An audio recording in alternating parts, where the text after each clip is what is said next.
Get it. Wow, so guys, man, this has been one awesome conversation, Maze. When we started at Kufikirita take this long, we were saying, oh, story to see.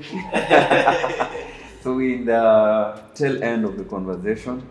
Na hapa ndipo sasa ile place ya advice, mawaidha nini. So, but before we get there, I'm gonna probably going to ask this question like, does it get to a point in your marriage you feel like I made the wrong decision, ama you regret anything, and if it gets to that point, how do you deal with that? Because I'm sure kuna watu wengi wamefikia place ya kufeel I made the wrong choice, but nilisikia koda akiniambia. Yeah. Take it away. We jibu kwanza. Najua unataka kuborrow my wisdom. I allow you. Take it. Let me borrow yours. I think for me, one, I think we bado tuko honeymoon, kama ni 1 year in, and also for me, one thing that I'm really grateful for is how both of us, or for me, let me speak for me, how I plugged God from the beginning. So, and how we've walked this journey together. So for me, that is always a constant, constant reassurance that this is the man that, like sometimes they look at him and like, why any Mungu aliona tu anipatie this good human being, because as I told you, this man, ningekuwa bibi mtu mwingine, the world would have been something else. But he's such a good person, very understanding, very cool. And unajua, in marriage you need somebody mwenye at least anatulia. Mwingine akiwa juu, mwingine at least akue mahali is relaxed, akuna story mob. So for me, I don't think I've gotten to that particular point. So I don't think I may be in the best of places to advise somebody who amefika hapo. Yeah, I think she sums it all up. For me, it's an easy no. Like, it's been so easy for us. Yeah, let me say, we don't have the responsibilities or the things that zu kasirisha na watu. Unajua, when you get into that dimension where you have kids, then now a part of you, responsibilities inaanza ku increase, and then now your relationship ni kama inaanza ku separate. So I think what I'd say is us having taken some time before ku get mtoi is good, because now us guys are getting to know each other. So when we get to know each other, the more we get to know each other without an added person when sasa you'll have to get to know them and nurture them, it's easy on us. It's a bit easier on us understanding each other's dynamics, etc. So I don't think there's a day I've woken up and thought, I say, who is this? Yeah, and then like, look at her, muangalie. Unaweza mka tena uanze kujichocha. Zoom, angalie mali safi. Anaweza sumbua lakini. So guys, what would you say keeps your marriage going then? What is the fuel that keeps your marriage going on daily, every single day? Go first. I think sharing,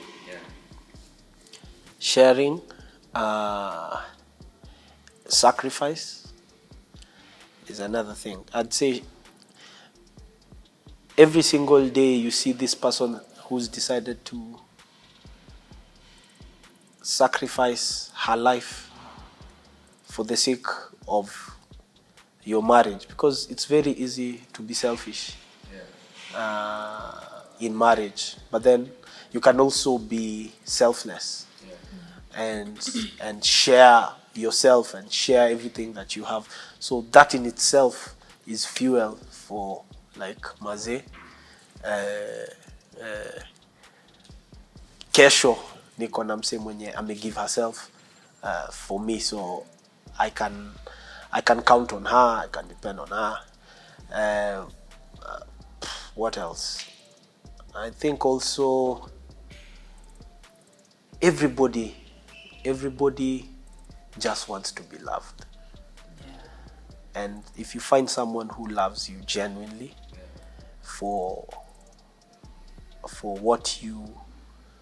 you are, not for what you have, then you'll always be inspired to take to look at every other day with a lot of more enthusiasm. So may I find someone who loves me, and every single time what I can rest assured me unanipenda. And then she always gives me words of affirmation constantly and consistently, like she's accepted. You know, when you're coming from a small community of people and then you're thrown into a huge community of people. She's an only child coming into a family with 5 children, many cousins, many friends. So nikona many communities, and so of course that would take time for you to fit in, to change, blah blah blah. But then she sacrificed and accepted your task. And then that's the communities around us also is fuel to the fire, because when you attach yourself with communities of people who have working marriages and who are encouraging you, then even this 1+ year of marriage, unaona like those guys are 20 years, 30 years in, and they're still doing it, and they're still happy, and they're still treating each other right. They're showing you that marriage works. Then you can always be like, we know our 2nd year is going to be better, our 5th year is going to be better. We can't even wait for us to have kids, to see them grow, and yada yada. Yes. I think I'll just say one point that can maybe sum it all. I think for me, it's knowing that he's my friend. Like, I can tell him anything and everything, and knowing that I can count on him. Marriage ni kusengenyana masi. Iko point ya sema ku count on you. Sawa. Like, even him saying about sacrifice, you can only sacrifice for someone that you love. And sometimes there's something we're told that love is a choice, love is not a feeling. So every day you wake up, you have chosen this person.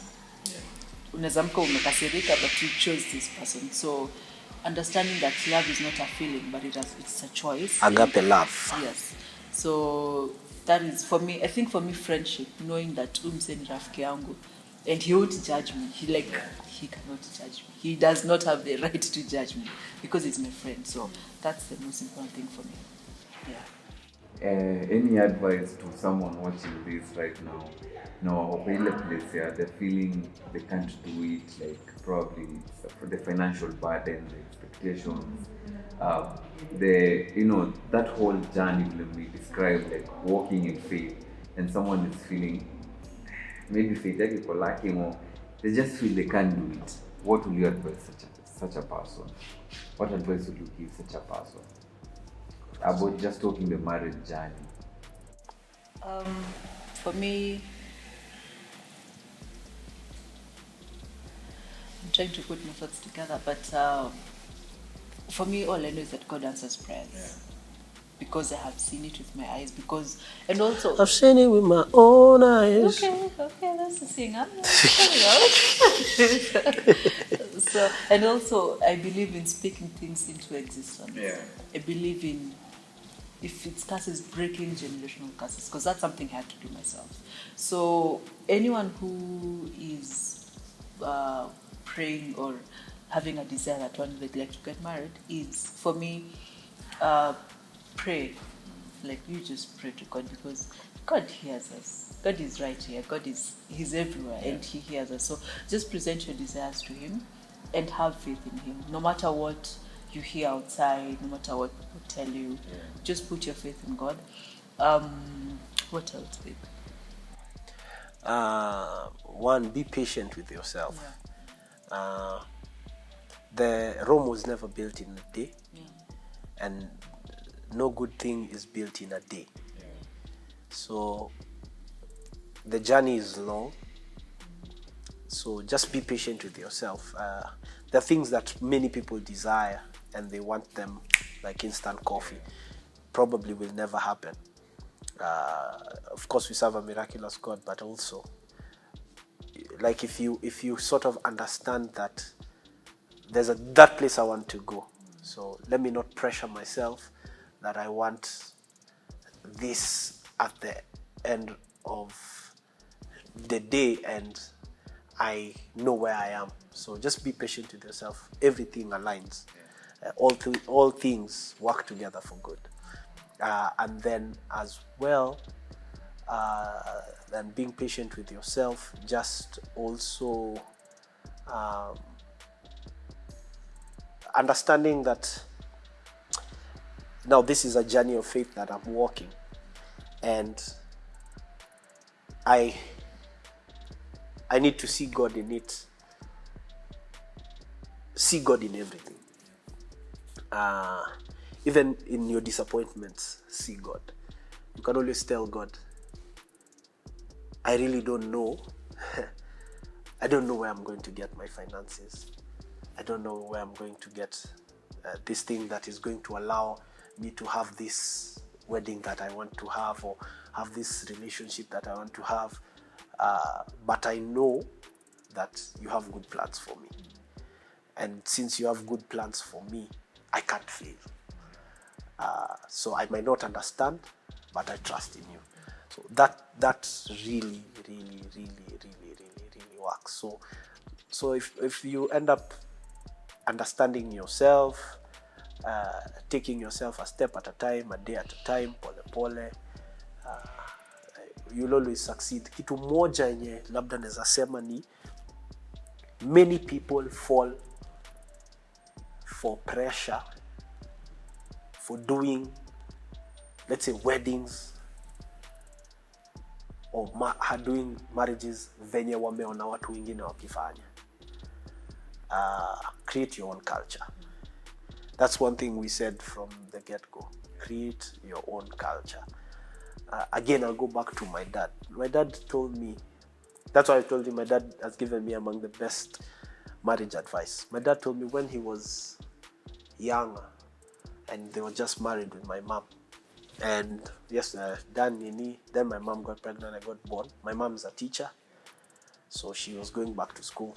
At that time, my dad was a technician, working for one of these big companies. So he was working night shift because they had to make the machines and everything for these guys to come and do in the morning. So he'd leave work at night, come in the morning. My mom is going to work. So come, my mom hands over me to my dad. Then now my dad would stay the day with me. But of course now my mom has come. When wanakuja, they share a meal, dinner, or breakfast at that time. Then they'll share dinner later when my mom comes back and cook. But my dad made sure that hizo ni masiku za nappies. Like he'd always wash all the clothes, always wash all the nappies and nini. So he told me that maze ujamari slave. Like you've not married a slave.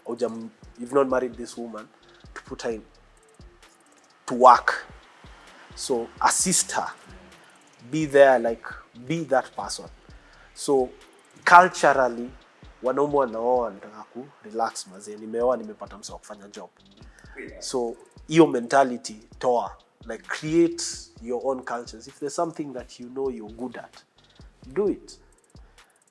Usiache kuifanya now that umeoa, when ulikuwa you're the best chef in the house, lakini unasuffer na chakula iko oversalted just because mazee nimeoa. Masupu. So like those early days, take advantage of those early days, maze. Take advantage of those early days. Do them because eventually itafika time that hata hiyo jikoni utaweza ingia. So build this process by your own, understanding your partner, understanding yourself, knowing where you are, being patient with yourself, living in your own means. Don't do something, but always have faith. Hiyo isikufanye useme mazemi nitakufanya wedding ya 50,000 na uko na desire ya kufanya wedding ya 10 million. have the faith for that 10 million and trust God and he'll make it work. So yeah. Hey, good Wow. job. Last words. Any last words? Any last words? Anything you want to say? Babe, You can. it's your time. Yeah, I'll Shine. just repeat the same thing I said before. That love is not a feeling, love is a choice. That's it. Yeah, that's agape love. By the way, many people who are understanding what agape love is. Yeah. And agape love is actually, it's a choice. It's a choice love. Last words. Love with no expectations. Yeah, that's a good one. Love with no expectations, and make your wife your friend. Yes, make your wife your friend, your best Your friend. best friend. Make sure that your wife is your best friend. Because you're going to spend your life with this person. Mazev, there are many things that you anticipate that are in marriage. Yeah.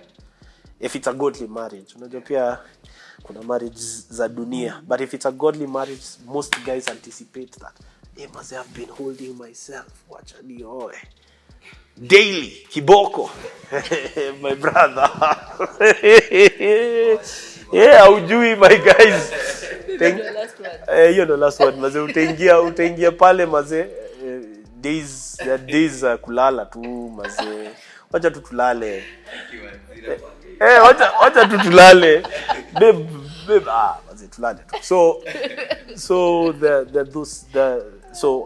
the most important thing ni, if you breed a friendship, Yeah. then you will enjoy. Like you'll enjoy doing everything. Like you enjoy cooking together. Yeah. You enjoy washing the dishes after 5 days. Bila kuzushiana, unajua. Like there are no expectations. No expectation whatsoever. And on that bombshell note, we have to end it, man. It's been real. Drop the mic. Drop mic. Drop. Wait. It's been real, man. It's been nice hanging out with you guys. Do you know how many hours? It has been like 3 hours. 4 hours. Almost 4 hours of conversation, and we could go on time of the essence. But much appreciation, guys. Tutarudi kuwapatia asante zetu in the next segment. Now we go to what you call the game of heat challenge, where if so guys, because let me explain to guys, because of couples cheating, we have to revise the rules of the game. So now they write down the questions, 5 questions that Ebe thinks Anne has forgotten, and Anne does the same. So I'll ask the questions, and if any one of them can't get a correct answer from the questions, they eat a spoonful of chili. Yes. Can it say something nice like chocolate? Something nice like chocolate will want to fail.